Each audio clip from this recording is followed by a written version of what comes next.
Welcome to Wealth Coffee Chats, folks, for your daily live updates. Get the most out of today's episode by participating in the chat. Make sure you ask some questions, be part of the conversation, have a bit of fun, grab a coffee or a tea, take some notes, and get ready to start your day, folks. Quick few housekeeping rules, though.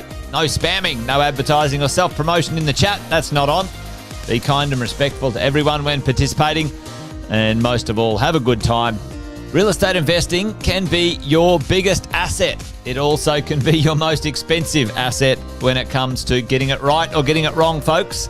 It can be time-consuming, stressful, and that's why here at Positive, we have what's called a 6-star team, a full-service team that provides integrated wealth and property investing solutions and services simply designed to help you progress towards your goal of passive income through your property portfolio, folks. Make sure you check out our other podcasts on the Positive Mentor Network. Not only is there Wealth Coffee Chats, there's the Urban Property Investor. Drops every Wednesday with straight talking investing strategies and lessons with Sam Saggers. Property Investor Tales. This is where our clients, you guys, share real life stories from property investing, hosted by some of our advisors and strategists. And that's done every fortnight, dropping every Monday. Wealth, Wine and Wisdom, folks, that debriefs the week that was in the world of finance and property, hosted by yours truly, Jason Whitton and Andy Fenton on Fridays.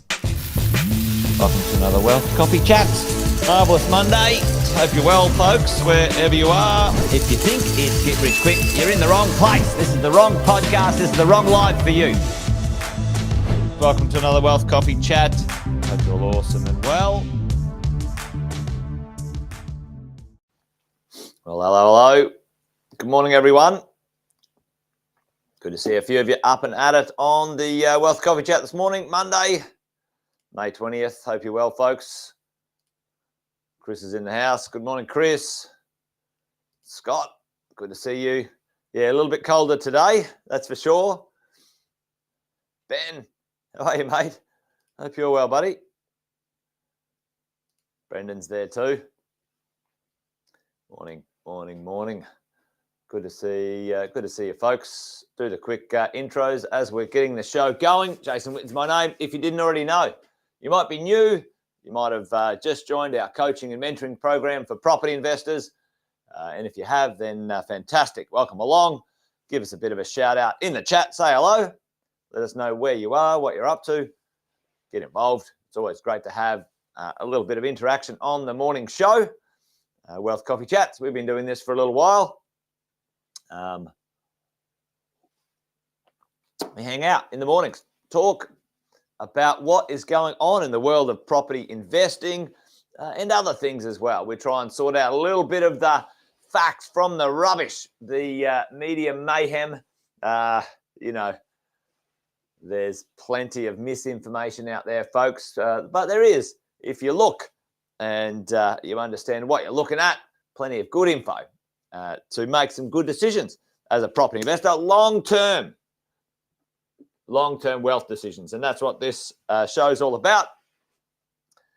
And we do it each weekday at about 10 past 8, folks. So welcome along. Thought we might talk about population this morning, a little bit of rhetoric around the idea of population in the budget, and there's probably plenty of fodder in the budget announcement just recently.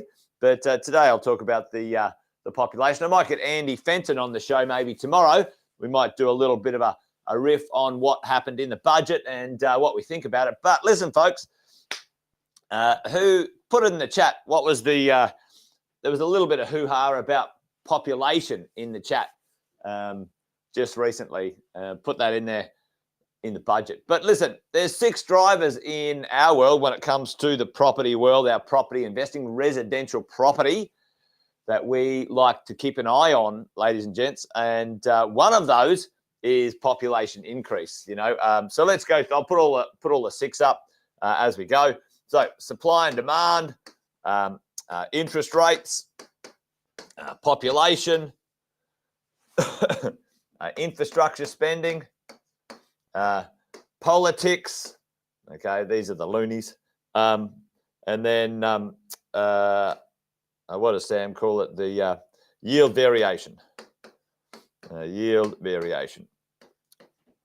So yield variation, right? So these are the 6 drivers in Australia's residential real estate market that give us some insight to what's going on out there in the marketplace, and for us to understand and maybe, have a little look at, what's happening. Now, the challenge is, the issue is we have what I call a number one menace in the world of investing. Actually, in the world of wealth. Number one menace. They are an eroder of wealth in this country. Sadly, they're all lunatics, no matter who they are, no matter which side of the bench or fence they sit on. They're all loonies. They think they're entitled to your and my money without repercussions, and they usually get away with it, unfortunately. And who are they? Who's our number one menace, folks, when it comes to the world of investing, wealth and money in this country, anywhere, when it comes to trying to understand what's the baseline and for us to plan our financial worlds around it? Who's the number one menace out there in the world of property investing, in the world of wealth? It's the pollies, right? It's the politicians. The pollies, mate. Now, I did a little live stream the other day about, they're trying to get their grotty hands on more of people's super. And, right now it doesn't seem like much, but in 10, 15, 20 years, it'll seem like a lot.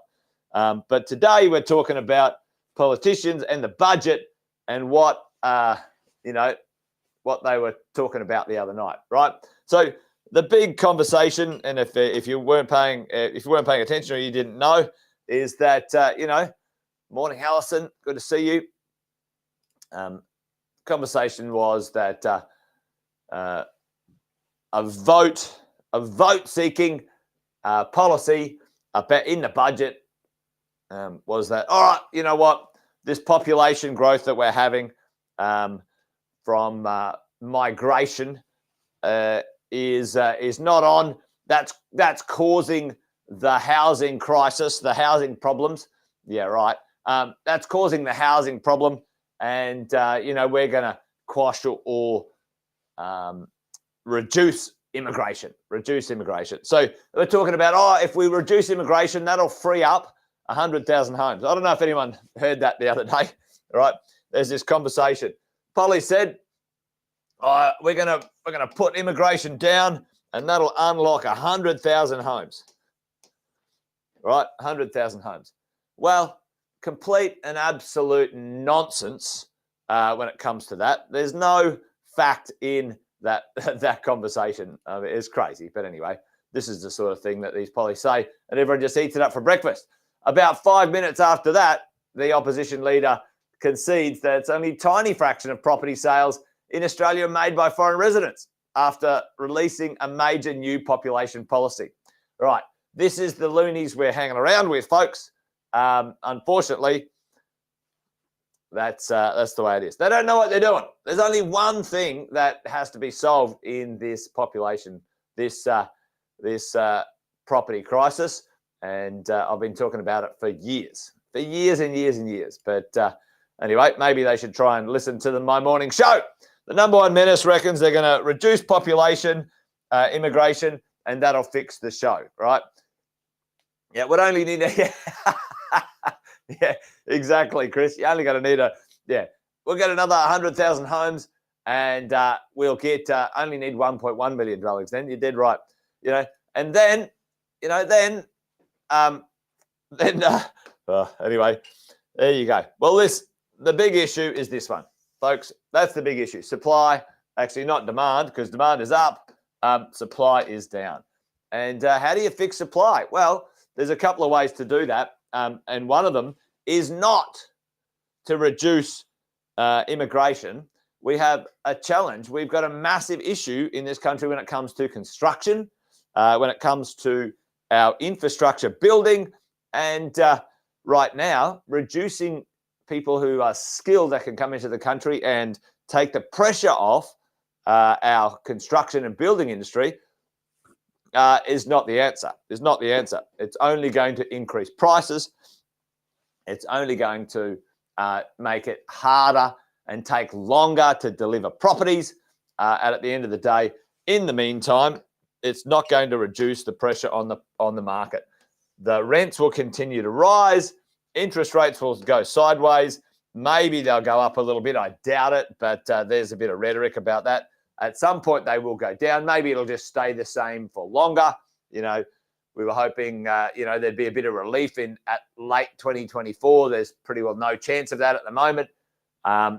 It's going to be 25 or maybe even 26. Infrastructure, massive amounts of money being spent in infrastructure. The politicians are loonies anyway, so, question mark there. And the yield variation, right? So all of these things are even if they reduce the immigration by 100,000, it's still a lot of people already in the country. There's still plenty are going to come in. So reduce it from 250 to 150. That's not going to help. That's not going to do anything. It's going to just make things worse. And then, if they say, oh, well, let's not let so many students in the country. Well, that's lunacy as well, because that's going to affect jobs and an industry, which is our fourth biggest industry in this country, which is export of education, right? Anyway, these pollies are lunatics. But anyway, what are they doing? Well, it's called popular politics. They're looking for votes. They don't want to damn well fix anything. But there you go. Anyway, I better get off that because I'm not talking about who you vote for, because I don't think any of them actually have got too much smarts about them. But what can we do about it as a crew? Well, just let's have a look at this. As we go along, doesn't matter what happens, whether there's a high or a medium or even a low projection, there's still an increase in our population over time, folks, as we go, right? Zero net migration. Why does it go down? Tell me, folks. Well, if we said no overseas migration, what happens to our population? And this is an interesting one when it comes to if you go and have a look at a place like Japan. What's actually happening, folks, in the majority of the developed world? I saw this really interesting documentary not so long ago called The Population Bomb. Does anyone know what's actually going on in the majority of the world when it comes to the developing countries? Chuck that in the chat for me, folks. Anyone know? And this is kind of a little bit of a sideways conversation, but it certainly, people having less kids. That's right, Nintendo. But it's something that we all should understand and appreciate when it comes to investing, right? What does the future hold? We all assume that it'll be, it's linear. But at this moment in time, there's plenty of places around the world we can take some lessons from. Well, check this out. At this moment in time, the natural increase in Australia is trending downwards, right? And it has been for quite a while. Less taxes to support our elderly, exactly, Alison, as well. So, some of the challenges in Japan, they last year announced a national emergency in Japan. You can go check this out, that the population has increased. The age of the population has increased. So they've got less workers. The young are not having children. They're not replacing. Their population is in free fall. And it's an interesting one because there was the conversation is that the population of the world's going up, yes, but it's only going up because the older people are living longer because of our medical advances. And then once that sort of chunk, that 20-year chunk, get to, let's say, 80, 85, 90, after that, the population in many places around the world will go down in certain countries. And that's an interesting one. So what do we do about that? What does it look like in Australia? Well, for the longest time, we've been pro-migration. pro-migration when it comes to the world of population expansion. And the government has been behind this or supported it for quite a while because they know they're very clear about the population in Australia. Natural increase has not been basically replacing our population, right? So this is the projection. The rhetoric of, hey, reducing immigration and it'll fix everything, complete and absolute rubbish. It's not going to fix anything when it comes to reducing the long-term problems we have, which is the supply and demand. The government needs to unlock the ability for this country to build housing, and that has to happen in a number of ways. Number one, right, you need to bring money to the marketplace, right? They need to be able to unlock the ability for people to property develop and build. Now, that's either with individuals building properties. At the moment, a lot of people waiting around to try and build something new, and it's not happening. Supporting the building industry, getting some jobs created when it comes to that building industry and supporting the delivery of that stuff. You know, they're giving, bonuses or benefits, let's say, to a first home buyer that can't even afford to buy the property. And at the end of the day, those things should be aimed at the builders because we need to deliver a lot of properties, and it's not going to happen by reducing our population. Anyway, a little bit of a wandering conversation this morning, folks, but I did hear a few people talking about, this popularity vote issue, and it's not going to solve anything. It's not going to solve anything. What does that mean for us as property investors? Well, it's pretty clear. It's pretty straightforward. It's not going to make property prices any cheaper. It will not do that. It won't make property prices any cheaper. Matter of fact, it'll make it worse. It'll take longer, and we'll have less properties delivered to the marketplace, and only delay the inevitable, which is when that small decrease in immigration happens. It's going to take years and years and years. We've already talked about this, 5 to 10 years to solve this problem. Over here, 5 to 10 years to solve the supply problem.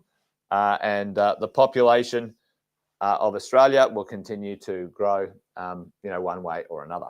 So for me, for you folks, rents are going to go up, prices are going to go up, and at some point, interest rates will either reduce or the rents will overshoot. This is that yield variation conversation Sam has, yield variation conversation, and our properties will become positively geared again, and that's on the way. The rents are going to go up another $50, $100 this year, and there you go. And I've said this plenty of times, interest rates will go down at some point, maybe 0.5%, and nobody's going to be dropping their rents at that stage. We're all going to be pretty happy about that as we go. There you go. Yeah, there you go, Chris. Yeah, lack of work, exactly. Lack of work, and then you go to, let's say, some of these infrastructure projects, which are commercial projects, and they make more money, which is crazy. Yeah. There you go. Anyway, makes sense. Population, especially our population in Australia, needs to grow for the future.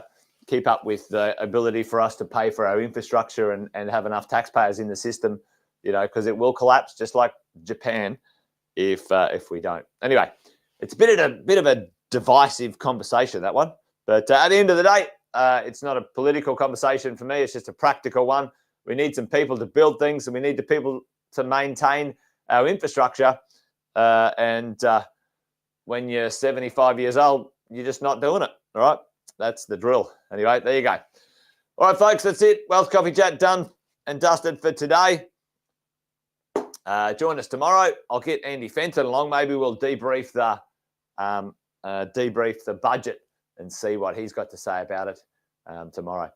All right, that's it, folks. Good to see you. Thanks for joining us, and have a good rest of your day. Take care. Bye for now. See you, folks. episode of Wealth Coffee Chat, folks. Make sure you like, subscribe, and turn on your notifications so you never miss a thing when we go live. Improve your portfolio and investing game, folks, with Wealth Coffee Chats live every morning at 8:10 each weekday. Make sure you join us. Previous episodes are also available wherever you get your podcasts, folks, as well as our other podcasts from the 6-Star team here at positivementor.com.au.